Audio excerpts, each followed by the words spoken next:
সত্য প্ৰমাণিত প্ৰাগ নিউজৰ বাতৰি সময়ত সাহায্য নাপালে বানাক্ৰান্তই সদনত চৰকাৰৰ ব্যৰ্থতাৰ তথ্য কিয় বান সাহায্যত বিলম্ব চৰকাৰৰ 3 মাহৰ ভিতৰত বানাক্ৰান্তই পাব চৰকাৰী নীতি অনুসৰি সম্পূৰ্ণ বান সাহায্য 17 জুলাইত সংবাদমেল যোগে এই ঘোষণা কৰিছিল মন্ত্ৰী হিমন্ত বিশ্ব শৰ্মাই পৰ্যাপ্ত পুঁজি আমাৰ লগত আছে সেই কাৰণে ৰিলিফ আৰু ৰিহেবিলিটেশ্যনৰ ক্ষেত্ৰত আমি কোনো ধৰণৰ কটো কম্প্ৰমাইজ কৰিব নালাগে কেম্পৰ পৰা যোৱাৰ সময়ত ৰিলিফ মেনুৱেল মতে যি 3800 টকা তেওঁলোকে পায় সেইটো যাতে দিয়াৰ ব্যৱস্থা কৰে কাৰোবাৰ ঘৰ ফুল্লি ডেমেজ হৈছে তেওঁলোকে 95000 টকা চৰকাৰৰ পৰা পাব লাগে গৰু ছাগলী মৰিলে কি পায় পকা ঘৰ ডেমেজ হলে কি পায় কেঁচা ঘৰ ডেমেজ হলে কি পায় এই গুটে ব্যৱস্থাখিনি মেনুৱেলত আছে কিন্তু ডিসি সকলে হেতু কাৰ্যত দিব যাওঁতে বহুত পলম কৰে এবাৰ আমি কৈছো যে প্ৰথম 3 মাহৰ ভিতৰতে যাতে সেইখিনি গোটাই দিয়ে 3 মাহ কেতিয়াবাই পাৰ হল কিন্তু সাহায্য নাপালে বানাক্ৰান্তই প্ৰাগ নিউজত চৰকাৰী ব্যৰ্থতাৰ বাতৰি বিস্তৃত হৈ প্ৰচাৰ হল এইবাৰ এই তথ্য ৰাজহুৱা হল সদনৰ মজিয়াত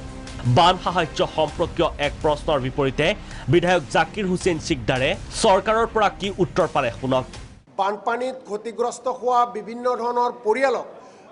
এতিয়ালৈকে ৰাজ্য চৰকাৰখনে 10% ক্ষতিপূৰণ দিবলৈ সক্ষম হোৱা নাই টোটেল এই বানপানীত ক্ষতিগ্ৰস্ত পৰিয়ালৰ হল 11,82,989টা পৰিয়াল 89টা পৰিয়াল তাত আৰু গৰখনীয়াত যোৱা পৰিয়ালৰ সংখ্যা হৈছে 6,892টা এই পৰিয়ালসমূহক যিখিনি তেওঁলোকে এই পৰিয়ালসমূহক যদি গৰখনীয়াত যোৱা পৰিয়ালক যদি 96,000 কে দিব লগা হয় কিমান কোটি টকা হয়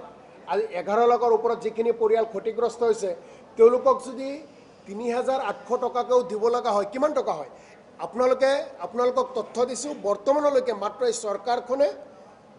2024টা পৰিয়ালকে 3800 টকাকৈ তেওঁলোকে অনুদান দিছে বাকি 11 লাখ পৰিয়ালৰ কথা তেওঁলোকে এতিয়ালৈকে চিন্তা কৰিব পৰা নাই নাপালে বানাক্ৰান্তক চৰকাৰে সময়ত নীতি অনুসৰি বান সাহায্য নিদিলে কি কয় শুনক দুৰ্যোগ ব্যৱস্থাপনা মন্ত্ৰী ভৱেশ কলিতাই কাৰ্য সময়মতে পায়